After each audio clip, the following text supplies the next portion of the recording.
আমরা উদয়পুরে হোটেলে আনন্দ ভবন হোটেলে এসেছি। এটা একটা হেরিটেজ হোটেল। এটা আরটিডিসি থ্রু দিয়েও বুক করা যায়। খুব সুন্দর হোটেলটা।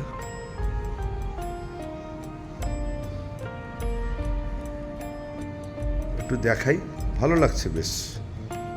হোটেলের দোতলায় ঘর দিয়েছে।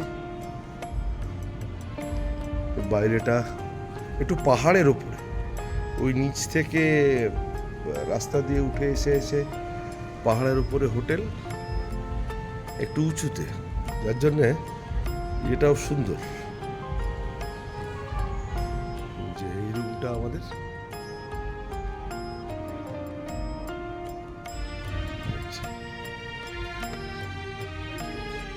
এই রুমটা আমাদের, এই রুমটা নিয়েছি আমরা। ভালোই লাগছে, খারাপ না, অনেক স্পেশাস। এই ভেতরে আবার এখানে একটা স্যুট রুম টাইপ।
सहेलियों की बाड़ी।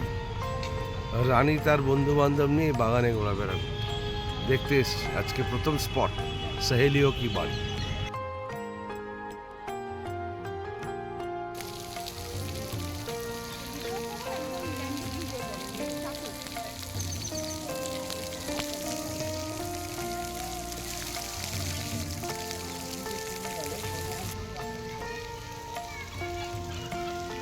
উল্টো ঝর্ণায় দাঁড়িয়েছে রে।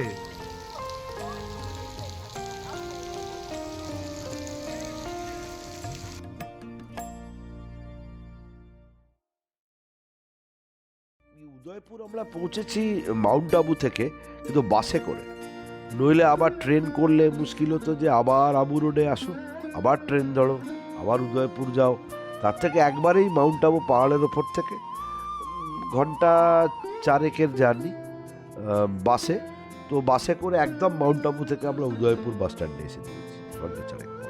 সকালবেলা 9টা নাগাদ বাস, ওই 1:30-2টো নাগাদ পৌঁছে দিয়েছে। তো ওইভাবে আমরা উদয়পুর এসেছি। উদয়পুরের একটা হোটেলে চেক ইন করার পরে আমরা ঘুরতে গেলাম। অনেক কিছু আছে, আমাদের বাছা বাছা কয়েকটা জায়গা ছিল। যেমন জগদীশ টেম্পল ছিল, সিটি প্যালেসটা উদয়পুরের খুব ভালো। তার পিছনে লেক পিছলা, বিরাট বিরাট। আসলে এক একটা প্যালেস, দুর্গ এত বড়, 2-3 ঘন্টার নিচে এক একটাকে শেষ করা যায়। সেই জন্য সময়টাও অনেক খেয়ে যায়। ফতেসাগর লেক, শিল্পীগ্রাম, 2 দিন ছিলাম ওখানে, এসবগুলো দেখেছি, ভালো লাগে। তবে উদয়পুর শহর খুব, এটা মানতে হবে। যতগুলো শহর দেখলাম তার মধ্যে সবচেয়ে সুন্দর শহর হচ্ছে উদয়পুর, এই বিষয়ে কোনো শহর।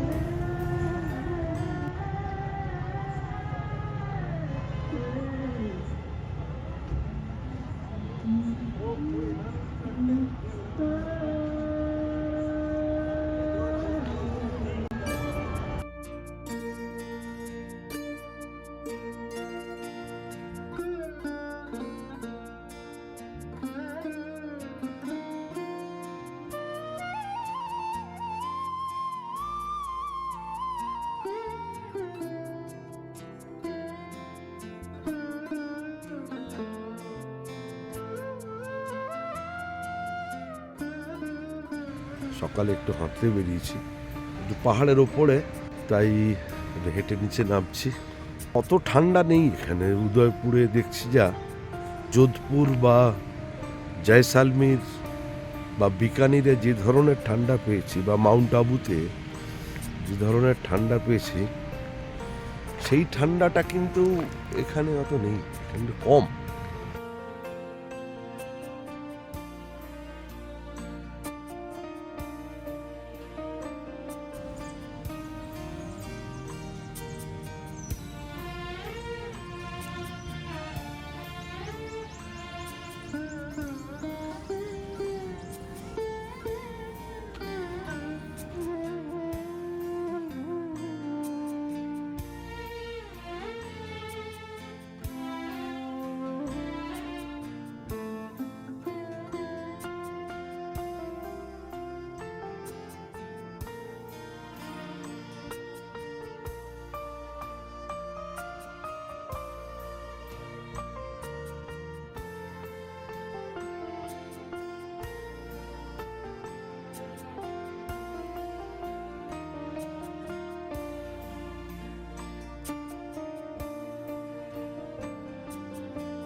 উদয়পুরের ইতিহাস মূলত মেবারের ইতিহাস, মেবারের রানাদের ইতিহাস।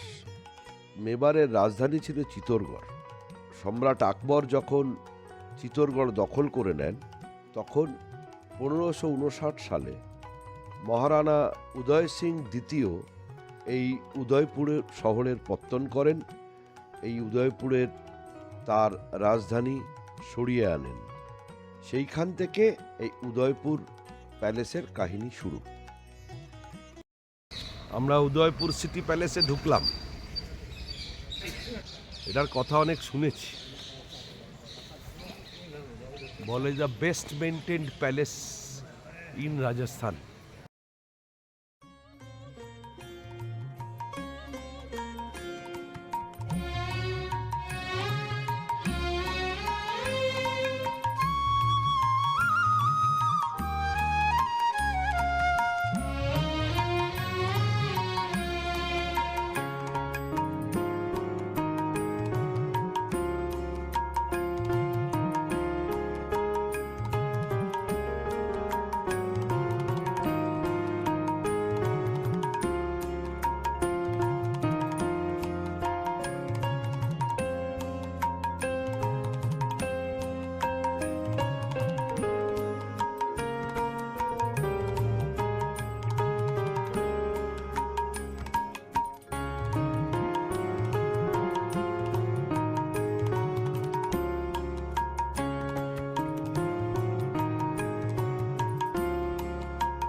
উদয়পুরের কাহিনী বলতে গেলে মহারানা প্রতাপের গল্প একটু না বললেই নয়। উদয়পুরের রানাদের মধ্যে সবচেয়ে বিখ্যাত ইতিহাসে আমরা মহারানা প্রতাপের নাম শুনেছি।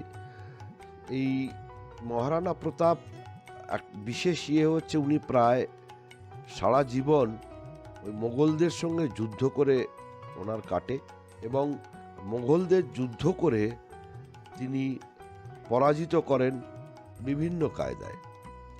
একটি জায়গায় দেখলাম এক যুদ্ধে মোগলদের খুব শক্তিশালী, যুদ্ধে পারদর্শী হাতি থাকতো। সে যুদ্ধের সময় হাতিদেরকে কনফিউজ করার জন্যে মহারানা প্রতাপ কী করেছিলেন, তার ছিল ঘোড়ার বাহিনী। সেই ঘোড়ার মুখের সামনে ছোট ছোট সুর লাগিয়ে দিয়েছিলেন, হাতির সুরের মতো দেখতে সুর, আপনাদের ছবি দেখাবো। তো সেখানে যুদ্ধের সময় হাতির বাচ্চা ভেবে কনফিউজ হয়ে গিয়েছিল এবং সেইভাবে যুদ্ধ করতে পারেনি। সেই সুযোগে মহারানা প্রতাপ মোগলদের যুদ্ধে পরাজিত করেছিলেন। এরকম একটা অদ্ভুত কাহিনী, এবং ঘোড়ার মুখের কাছে হাতির সুর লাগানো ছবি, এগুলো একটা অদ্ভুত ইতিহাস এই উদয়পুরের প্যালেসে আমরা দেখলাম।